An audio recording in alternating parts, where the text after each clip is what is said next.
Okey, baiklah. Selamat pagi murid-murid tahun 1 cikgu. Okey, hari ini ialah hari terakhir kita belajar teori mengenai tajuk manusia. Selepas ni kita akan masuk pula kepada tajuk haiwan. Okey. Okey, baiklah. Cikgu harap kamu masih ingat mengenai deria-deria manusia, dan cikgu harap kamu sudah lebih mahir menggunakan deria-deria tersebut untuk membuat pemerhatian. Okey. Jadi kali ini kita belajar pula mengkaji cara deria berfungsi. Okey, kita tengok di sini. Okey. 3 orang murid ni, okey, tengok mereka memasukkan tangan mereka ke dalam kotak. Mereka tidak tahu apa benda yang ada di dalam sebab mereka belum melihat. Artinya mereka hanya menggunakan deria sentuhan. Okey, jadi kita tengok Okey, jadi bila mereka masukkan ke sini, bolehkah mereka meneka bentuk atau objek yang ada di dalam? Okey. Jadi jawapannya ialah boleh. Boleh juga mereka tersalah, tetapi mereka juga boleh betul.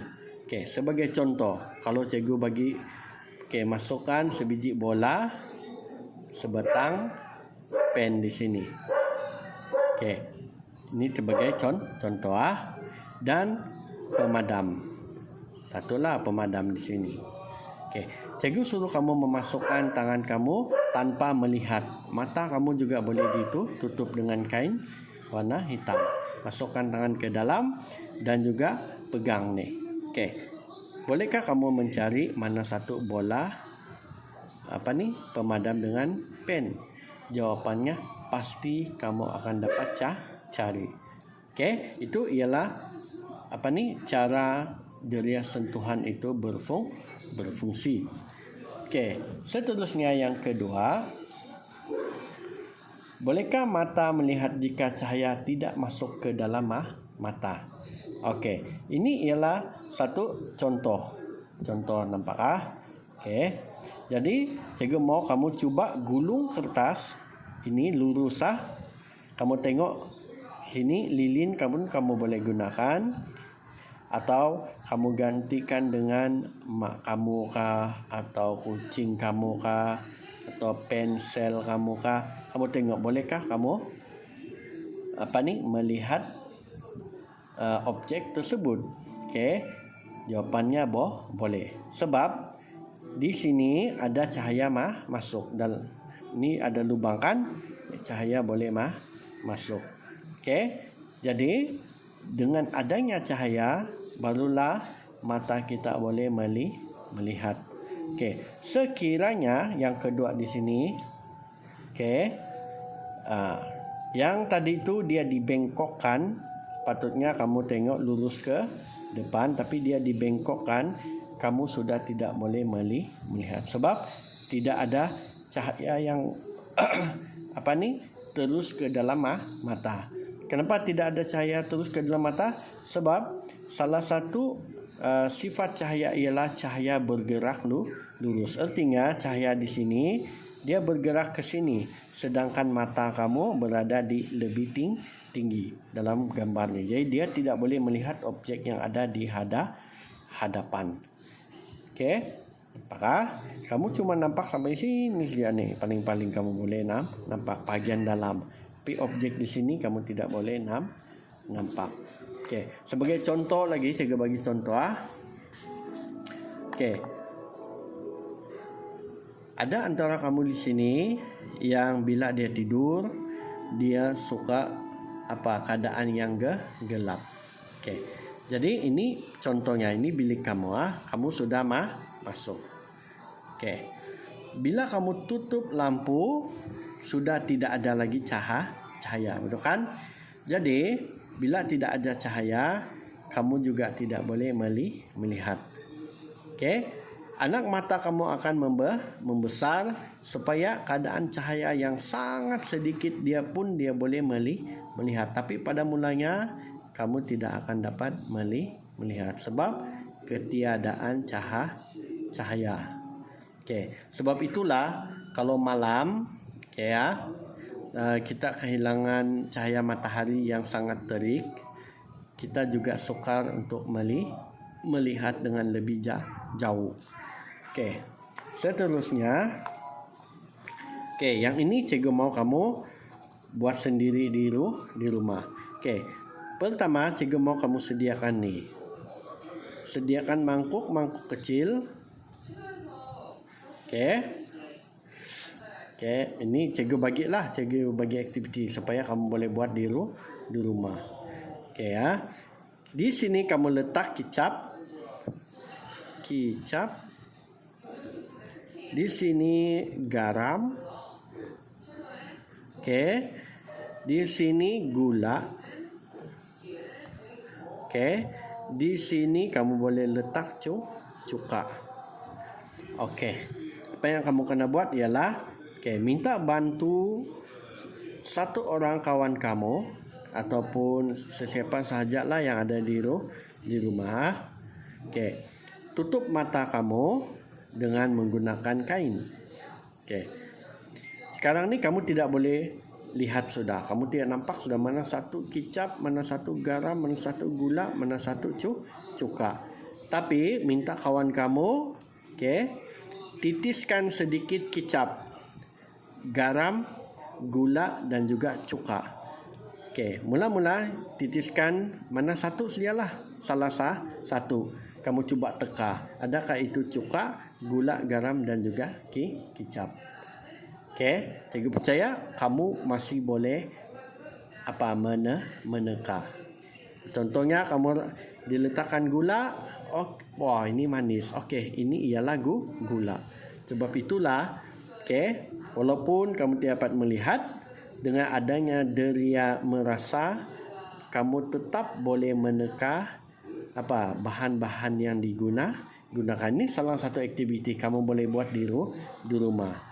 Cikgu harap kamu buatlah. Tidak perlulah kamu hantar video dengan cikgu, tapi kamu cuba buat dengan ahli keluarga. Ini ialah satu aktiviti pembelajaran. Seterusnya, ini orang pada zaman dahulu. Kita sediakan gelas di sini ya. Ini ialah mengenai deria pendengaran, iaitu telinga manusia. Jadi kita sambungkan tali atau benang lah dengan gelas ni. Kita buat lubang kecil. Seorang bercakap melalui corong pada gelas ni. Bolehkah kamu mendengar? Jawapannya boleh dan lebih baik berbanding yang tidak disambungkan. Ni zaman dulu selalu guna ni. Cikgu pun pernah main ni dengan kawan-kawan pada zaman dahulu. Jadi untuk kita habiskan mengenai manusia, kita tengok pula had keupayaan dari deria. Deria kita ni ada had dia. Kita tidak boleh nampak yang terlalu kecil, tidak boleh dengar yang terlalu perlahan bunyi dia. Sebab itulah adanya teknologi. Jadi teknologi yang pertama cikgu tunjuk kamu ialah stetoskop. Siapa yang selalu pakai stetoskop ni? Jawapannya ialah doktor. Ni mereka letak di telinga lah. Dua ni ya. Letak di telinga. Yang ini contohnya kamu sakit perut atau kamu batuk beringus, dia akan letak pada bahagian dada, perut, untuk dia mendengar apa yang ada di dalam. Contohnya dia suruh kamu tarik nafas. Kita tidak dengar hingus yang ada di dada kamu. Tapi dengan adanya stetoskop, dia boleh mendengar. Sebab manusia tidak boleh dengar yang terlalu perlahan. Sebab tu dia cipta stetoskop tu. Kedua, contohnya teknologi di sini ialah mikroskop. Mikroskop ni digunakan untuk membesarkan apa sahaja yang kamu letak di sini. Contohnya kamu letak sel daun kah, virus kah, kan? Kamu boleh melihat dengan membesarkan menggunakan mikroskop. Kita tengok berhabis kita tidak nampak. Tapi kalau kita guna mikroskop, kita akan nampak dengan lebih jelas. Okey. Seterusnya, ini pula ialah mengenai had keupayaan melihat. Yang tadi ini mendengar, ini melihat, yang ini juga melihat. Okey. Binocular ataupun kamu selalu panggil dia teropong. Okey. Jadi, apa yang binocular ni buat? Contohnya, kamu berada di atas bukit. Kamu mau tengok orang ataupun rumah di bawah yang sangat kecil. Kita boleh gunakan binocular. Okey, kalau cikgu percaya kamu pernah nampak ni di wayang askar lah selalu ni kagu gunakan. Dan yang paling mudah, seterusnya teknologi paling mudah ialah telefon atau telefon bimbit. Okey, kita tengok Contohnya mak kamu pergi kedai, kamu di rumah, kamu ada telefon satu. Boleh kalau mak kamu bercakap tanpa menggunakan telefon, kamu boleh dengar kah? Mestilah kamu tidak boleh dengar. Tapi dengan adanya telefon, teknologi ini dia membantu kamu boleh mendengar dengan lebih jelas dan kuat. Okey, baiklah. Cikgu padam dulu ni.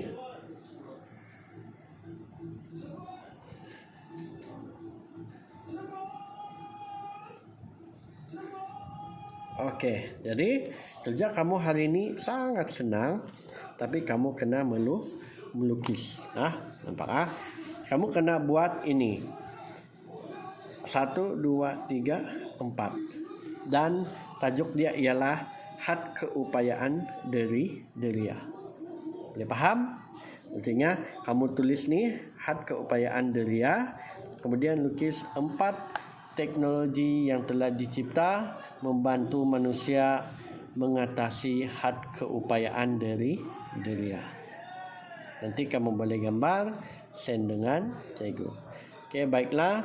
Itu saja daripada cikgu. Sekian dan terima kasih.